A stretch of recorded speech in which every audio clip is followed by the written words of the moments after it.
ലൈംഗികാരോപണങ്ങളിൽ ആടിയുലഞ്ഞ താരസംഘടന അമ്മയുടെ പ്രസിഡന്റ് മോഹൻലാൽ അടക്കം മുഴുവൻ ഭരണസമിതിയും രാജിവെച്ചതാണ് ഇന്നത്തെ വാർത്താപ്പകലിനെ സജീവമാക്കിയ വാർത്ത.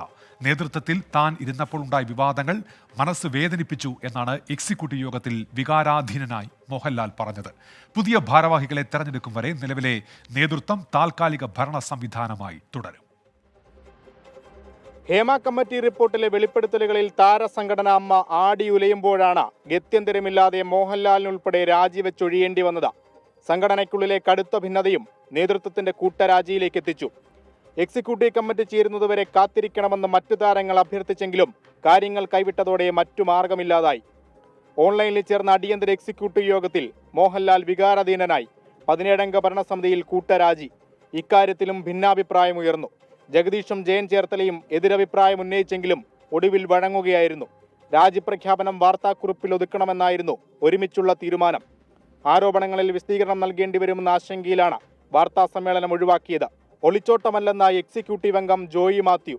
പൊതുവെ നമ്മളെ രാജ്യത്ത് ഒരു ഭരണസമിതിയിൽ കേന്ദ്രത്തിൽ ഉള്ള ആൾക്കാർ എന്തെങ്കിലും ഒരു ആരോപണം നേരിട്ടാൽ, പ്രത്യേകിച്ച് ലൈംഗിക ആരോപണം, സ്ത്രീകൾക്ക് നേരെയുള്ള അതിക്രമമൊക്കെ ആരോപിക്കപ്പെട്ടാൽ അവർ രാജിവെച്ചതോടെ തീരുക.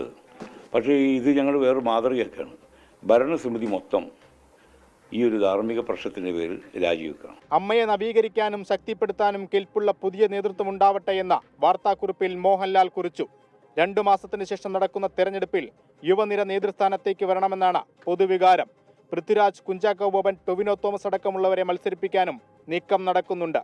3 പതിറ്റാണ്ടിനിടയിലെ ഏറ്റവും വലിയ പ്രതിസന്ധി കാലഘട്ടത്തിലൂടെയാണ് കഴിഞ്ഞ ദിവസങ്ങളിൽ അമ്മ കടന്നുപോയത്.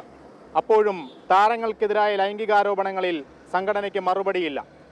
പുതിയ ഭരണസമിതിയിൽ തലമുറ മാറ്റം ഉണ്ടാകുമോ എന്നതാണ് ഇനി ശ്രദ്ധേയം. കൊച്ചിയിൽ നിന്ന് അശ്വിൻ ബാലാഴി, 24.